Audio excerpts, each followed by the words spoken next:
लग्न 2 दिवसावर राहिले होते. नवरदेव पण तयारीत होता. वऱ्हाडी पण उत्साहात होते. पण अचानक सुतक पडल्याने सगळ्यांचा हिरमोड झाला. अशी परिस्थिती राज्यातील स्थानिक स्वराज्य संस्थेच्या निवडणुकीची झाली आहे. 246 नगरपालिका, 42 नगरपंचायतीची निवडणूक प्रक्रिया सुरू झाली. तेव्हा संपूर्ण राज्यात राजकीय वातावरण तापलेलं होतं. प्रचाराचा शेवटचा टप्पा सुरू असताना कार्यकर्त्यांचा उत्साह शिगेला पोहोचला होता. पण याच निर्णायक क्षणी राज्यातील जवळपास 20हून अधिक जिल्ह्यांमधील काही नगरपालिकांमध्ये, काही प्रभागांमध्ये निवडणुका पुढे ढकलण्याचा निर्णय समोर आला आहे. आणि कार्यकर्त्यांचा अक्षरशः हिरमोड झाला आहे. कारण काय?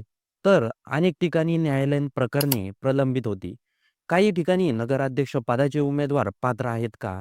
यावरून अर्जावर तक्रारी झाल्या होत्या. काही ठिकाणी प्रभाग रचना, आरक्षण, तांत्रिक चुका यामुळे निवडणूक आयोगाला प्रक्रिया थांबवावी लागली. आणि हे सर्व प्रचाराच्या अखेरच्या टप्प्यातच घडल्याने सर्व राजकीय समीकरणे ढवळून निघाली. सर्वप्रथम बोलायचं तर सोलापूर जिल्ह्यातील मंगळवेढा नगरपालिकेची निवडणूक या ठिकाणी नगराध्यक्ष आणि नगरसेवक पदाच्या उमेदवारावर न्यायालयीन वाद होते. न्यायालयाचे आदेश 27 नोव्हेंबरला आल्यावर आयोगाने तात्काळ निवडणूक पुढे ढकलली. आता इथे नवीन कार्यक्रम जाहीर झाला. 10 डिसेंबरपर्यंत अर्ज मागे घेण्याची मुदत, 11ला अंतिम यादी, 20 डिसेंबरला मतदान आणि 21ला मतमोजणी. म्हणजे संपूर्ण प्रक्रिया नव्याने सुरू. पुढे यवतमाळ जिल्ह्यातही अशीच परिस्थिती. दिग्रस, पांढरवाडा आणि वणी येथील काही प्रभागामध्ये तांत्रिक त्रुटी आणि न्यायालयीन कारणामुळे निवडणुका पुढे ढकलल्या आहेत. अजूनही अधिकृत निवेदन आलेलं नसून आयोगाकडून सुधारित कार्यक्रम लवकरच येण्याची शक्यता व्यक्त केली जात आहे. अहिल्यानगर जिल्ह्यात तर परिस्थिती आणखी गुंतागुंतीची. 12 पैकी 4 नगर परिषदेच्या निवडणुका स्थगित आहे. कोपरगाव, देवळाली प्रवरा, नेवासा आणि पाथर्डी नगराध्यक्ष पदावरच अर्जावर हरकती येऊन प्रकरणे कोर्टात गेली. काही जागावर नगरसेवक उमेदवाराविरोधही दाद मागण्यात आली. त्यामुळे अनेक प्रभागांमध्ये मतदारांची तारीख बदलली. येथेही 20-21 डिसेंबर हे दिवस निर्णायक ठरणार आहेत. धाराशिव नगरपालिकेतील 3 जागेवरील निवडणुका कोर्टाने थांबवल्या होत्या.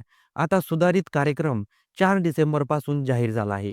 20ला मतदान आणि 21ला मतमोजणी. उमेदवार, पक्ष, नागरिक सर्वांचेच लक्ष येथेच लागले होते. अकोला जिल्ह्यातील बाळापूर नगरपालिकेची निवडणूक सुद्धा नगराध्यक्ष पदाच्या वादामुळे सरळ थांबली. 25 जागेसह संपूर्ण निवडणूक लांबणीवर गेली. आता 20 डिसेंबरला येथे निवडणूक आणि 21ला मतमोजणी होणार आहे. नांदेड जिल्ह्यातील परिस्थितीही असेच बदललेले चेहरे दाखवते. मुखेड आणि धर्माबाद नगरपालिकेची निवडणूक पुढे ढकलताना आयोगाने मतदान 23 तारखेला आणि मतमोजणी 24 तारखेला जाहीर केली आहे. शिवाय भोकर, कुंडलीवाडा, लोहा या सर्व ठिकाणी एक जागाही पुढे ढकलण्यात आली.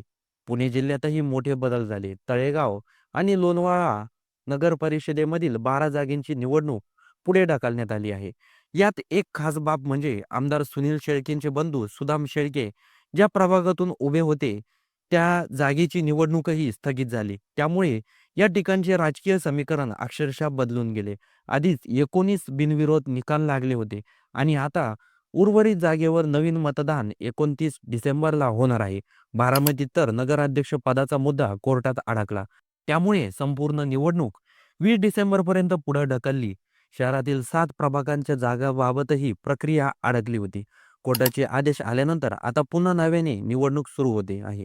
अमरावतीतील अंजनगाव, सुरजी नगर परिषदेतील नगराध्यक्ष आणि नगरसेवक पदाच्या 3 उमेदवारांच्या वादामुळे प्रक्रिया मागे गेली होती.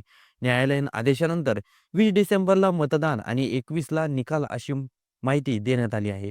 या सगळ्या घडामोडीत सर्वात मोठं चित्र काय उभं राहतं, तर राज्यभर एकाच वेळी सुरू असलेली निवडणुकीमध्ये अनेक ठिकाणी न्यायालयीन वाद, तांत्रिक चुका, आरक्षणातील बदल, उमेदवारीवरील तक्रारी आणि यामुळे महत्त्वाचे प्रभाग नगर परिषदेची निवडणूक ठप्प पडली आहे.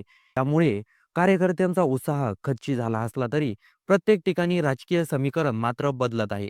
कोठे बिनविरोध निवडून आलेले उमेदवार आहेत, तर कोठे थेट पक्षाच्या आतच रस्सीखेच सुरू झाली आहे. 2 डिसेंबरला होणाऱ्या मतदानानंतर लगेच 3 तारखेला निकाल जाहीर होईल. पण अनेक नगर परिषदेमध्ये निकाल 20-21 डिसेंबर नंतरच येणार असल्याने राज्यात 2 वेगळ्या तारखावर 2 टप्प्यात राजकीय वातावरण तापणार आहे.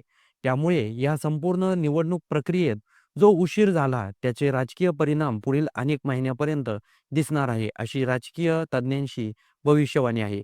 तर संपूर्ण निवडणूक प्रक्रियेबद्दल आपलं काही मत असेल तर ते कमेंट बॉक्समध्ये नक्की नोंदवा आणि व्हिडिओ आवडला असेल तर सर्वात आधी चॅनलला सबस्क्राईब नक्की करा.